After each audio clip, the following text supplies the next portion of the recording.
Hello, hello, hello. I'm here. I'm here. Like that. Yeah, let's do it like that. Hello, everyone. Welcome to the Armenia update.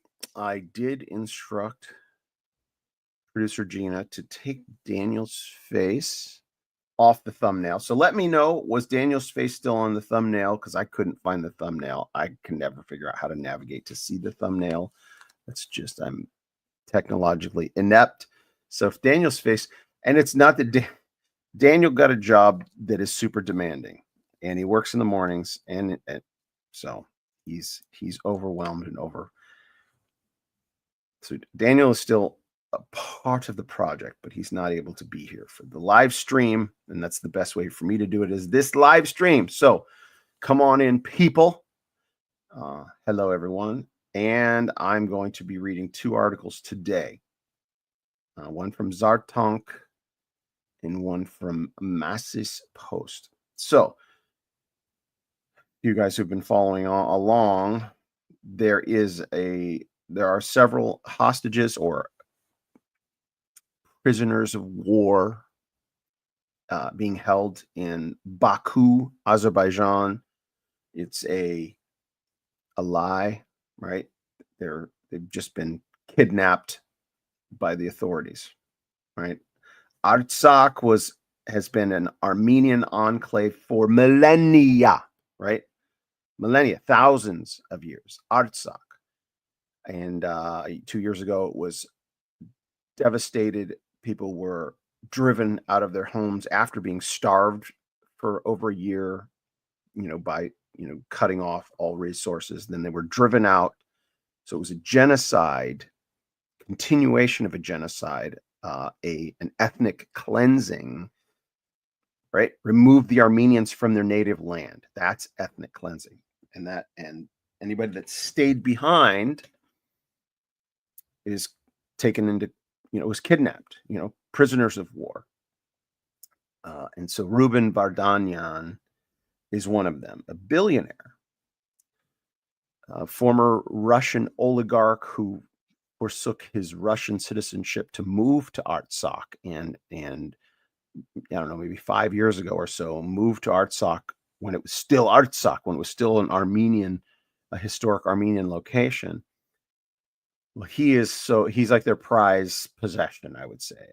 Azerbaijan's probably top public figure that they're holding hostage, and the world doesn't know about it. So Ruben Vardanyan's son calls on U.S. President Donald Trump to help secure the release of his father and all other Armenian prisoners in Azerbaijan. Good. Going straight to the most powerful man in the world. This is a good idea. And I think, let me just stop. I think it bodes well, right? That Donald Trump's hearing more and more, right? Can't avoid it. Yeah, it's heartbreaking. And here's the thing. Here's a lesson from this. This kid grew up the son of a billionaire, right? Billionaire. So he's lived a charmed life, maybe, probably a very busy business-oriented life, right? Not we on the other side of the billionaire. You're a billionaire or you're not, right? We're the not. Think, oh wow, what a great life that would be. Nah, I mean, being a billionaire is you've got people constantly banging down your door, trying to be your friend, begging you for money, blah blah blah, right? Stress. With lots of money comes lots of stress. But he's running circles that are influential. Now his dad is facing death in an enemy prison, right? So this guy is heartbroken like the rest of us. So let's read. I have not read this, and the other article, I've not read it yet. Oh, wait, maybe I did read this one. Let's see. May 2nd. It's a few days old. David Vardanyan, son of Armenian philanthropist and political prisoner, Ruben Vardanyan, currently imprisoned in Azerbaijan, has penned a powerful op-ed in Fox News calling on U.S. President Donald Trump to take decisive action to secure the release of 24 Armenian Christian prisoners unjustly held in Baku. For more than 550 days, his father has been imprisoned for simply advocating for the rights of Armenians of Artsakh, Nagorno-Karabakh, to live in their ancestral homelands.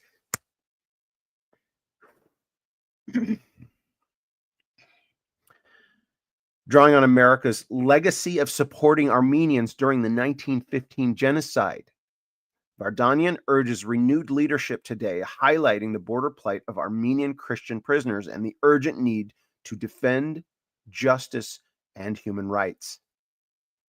My father's imprisonment stems not from a life of political activism, but from his unwavering support for those facing adversity around the world, including in Nagorno-Karabakh, said David Vardanyan. Read the full article below. Let's just read it. Let's see, how long is it? We got time.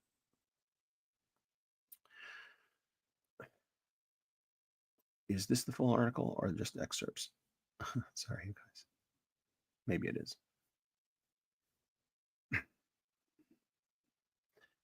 Imagine entire communities forced to abandon homes, churches, and graves of ancestors in just 24 hours. Elderly neighbors collapsing on mountain roads while fleeing, children crying from hunger, and families separated forever. This nightmare became a reality for 120,000 Armenian Christians. And as a reminder, 120,000, 2 weeks later, Hamas attacks Gaza. Now, Hamas attacks the rave in Gaza, right?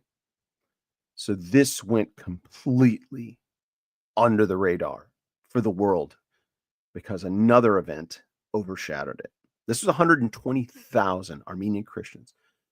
This nightmare became a reality for 120,000 Armenian Christians when Azerbaijan ethnically cleansed Nagorno-Karabakh, otherwise known as Artsakh. Among those paying the price is Ruben Vardanyan, who now sits in a prison cell for trying to help. The last time this happened to Armenians, America responded heroically when Ottoman Turks slaughtered 1.5 million Armenian Christians in the first genocide of the 20th century.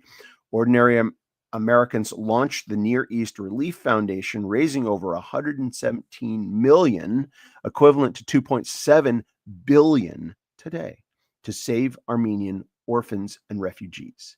America's first major international humanitarian effort. President Wilson championed their cause, calling it the starving Armenians, in a phrase that entered national vocabulary. Those rescued Armenians became part of America's fabric. Every time Americans enjoy Cher's music, watch Kim Kardashian shows, or remember Andre Agassi's tennis victories, they're witnessing the legacy of Armenian genocide survivors who found safety in America. Today, however, my father, Ruben Vardanyan, has no voice to tell his story. For more than 550 days, he has been a political prisoner for simply advocating for the rights of Armenians of Nagorno-Karabakh to live in their ancestral homelands. He is not alone. Today, there are at least 23 other Armenian Christian prisoners illegally detained in Baku. Even more concerning, civil society organizations estimate that Azerbaijan also now holds more than 300 political prisoners, a group that has swollen in recent months to include more Armenian and Azeri human rights defenders, journalists, and activists. Right? There are Azerbaijanis that are fighting against their own government to bring justice. My father's imprisonment stems not from a life of political activism, but from his unwavering support for those facing adversity around the world, including in Nagorno-Karabakh. Before he became a political prisoner, he was known as a businessman and a humanitarian. Over the last 10 years, his life's purpose has been focused on philanthropy, especially in his native Armenia. As part of this work, he also co-founded the Aurora Humanitarian Initiative, a global humanitarian movement which honors humanitarians who risk their lives to help others in places such as Rwanda, Iran, and Afghanistan. As was the case 110 years ago, we remain hopeful that the United States will once again come to the aid of Armenians persecuted for their nationality and faith today.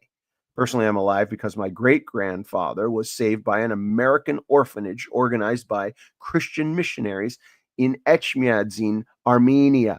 Now, I must take a moment here. This means that Reuben Vardanyan's grandfather, right, this young man, the son, his great-grandfather, I forget his name, but the great-grandfather of the author penning this, was crossed paths with Soghomon Tehlirian, because Echmiadzin, the church in Armenia, is where it was ground zero for Soghomon's orphan gathering efforts. They would go and bring the orphans back to Echmiadzin. So this is a direct, this family, this very wealthy oligarch, Reuben Vardanyan, is all of his humanitarian efforts, all of his the good that he has done in the world, it was made possible by Soghomon Tehlirian and the orphan gatherers. Today we see sins that Armenians are again, today we see signs that Armenians are again not alone. Most importantly, President Trump has vowed to protect persecuted Armenian Christians in Azerbaijan and beyond. His national security advisor, Mike Waltz, has also called for the release of the Armenian political prisoners. It is this kind of support and pressure that will ultimately prevail. My family and I look to the leadership of President Donald Trump to fulfill his commitment as a president of peace. He can do this by making the regime in Baku understand that it must adhere to international rules and show its commitment to peace in the Caucasus by releasing my father and other Armenian prisoners. Amen and amen. I have another article that I want to transition to before we are done. Oops.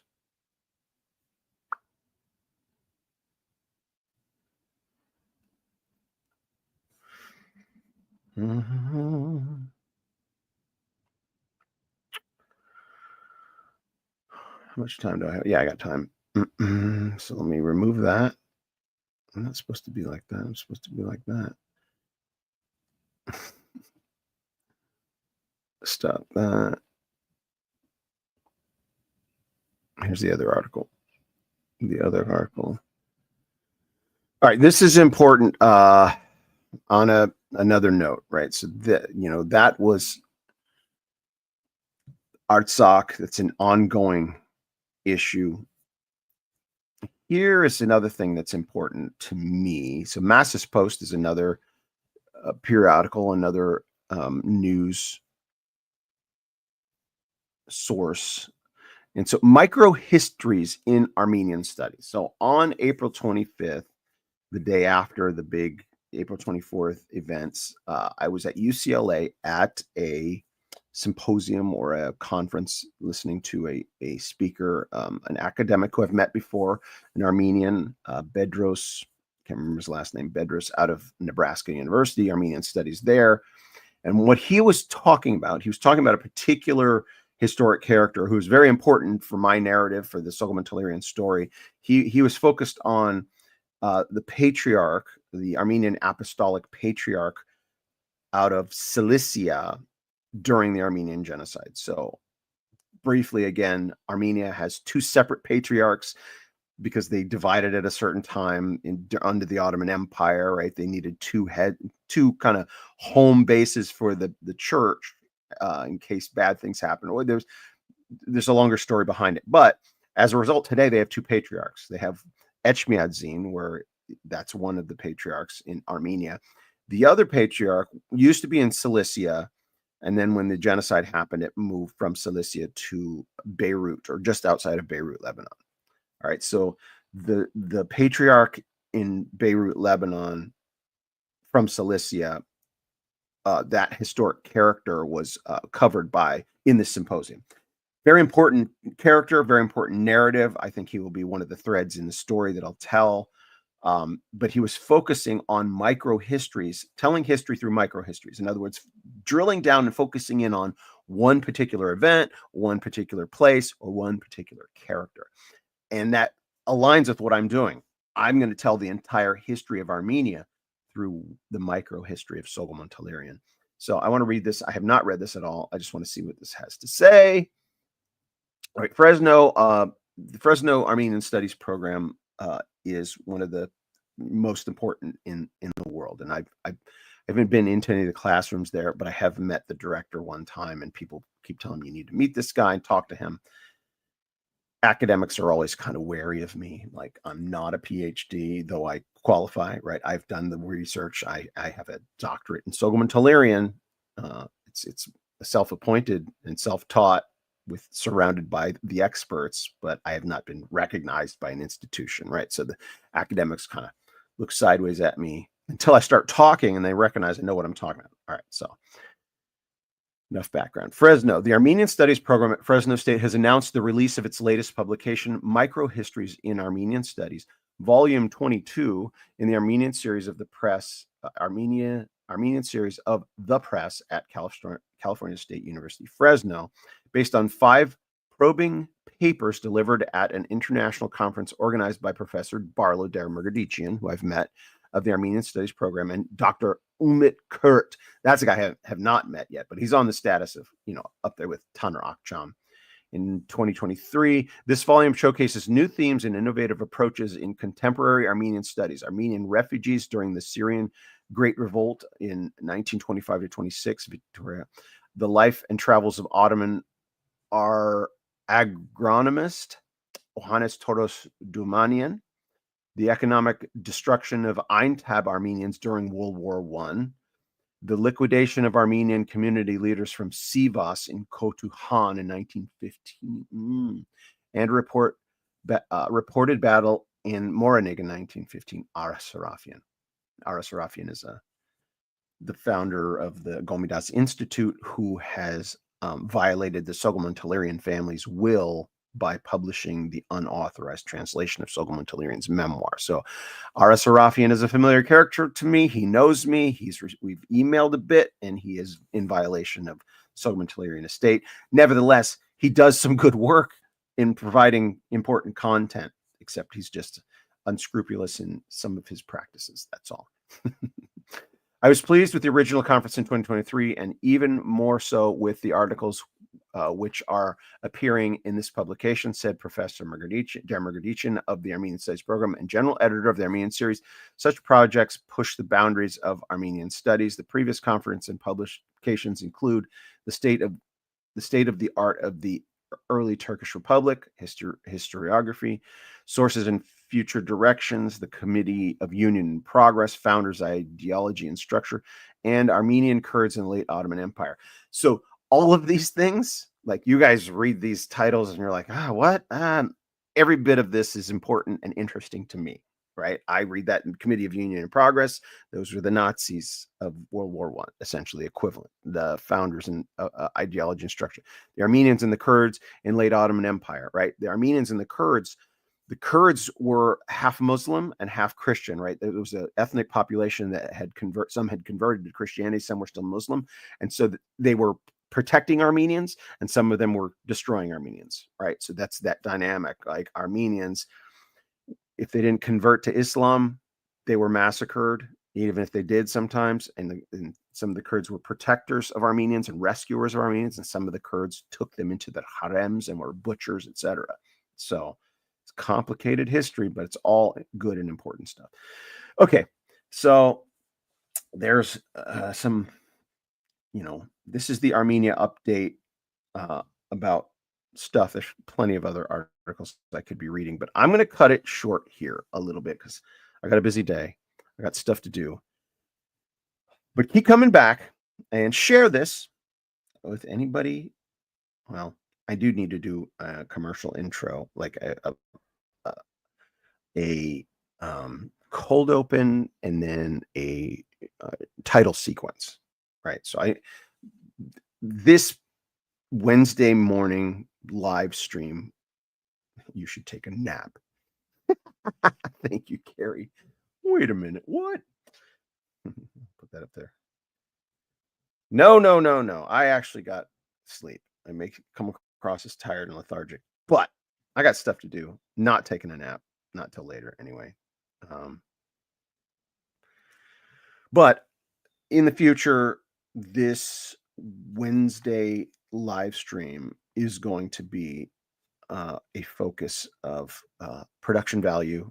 I'm going to eventually produce it out and start spreading it and sharing it in the Armenian community. I think that is one of the things, of the many things on my plate, that's one thing that is going to happen. That sovereign Artsakh, because I think it's going to get its sovereignty. I think Donald Trump is going to respond. I think this current administration is going to do right by the historic Christians of Armenia and Artsakh. And so this is going to be my contribution to the news sphere. Orange juice. I should go get some orange juice.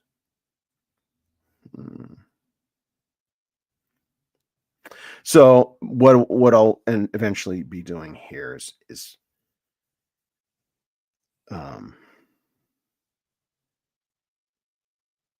recruiting team members, and then when I have my edit system, just create a couple flashy little clips. And what's a cold? Let me explain to you, those of you who are lingering, before I cut this off.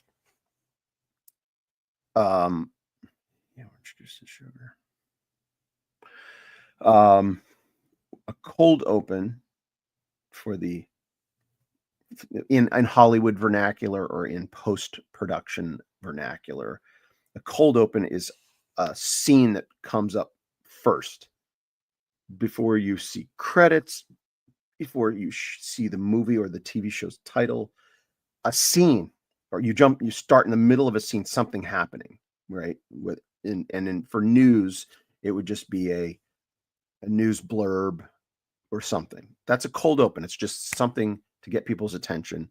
And then when that finishes playing, then the title credits come in, right? You're watching this, blah, blah, blah, and it'll be a produced out title sequence, right? So it goes cold open first, title sequence, and then the rest of the episode picks up after that. So this is me right now. Currently, it's, I tried to get a co-host in here, Daniel, and he got too busy. That's fine.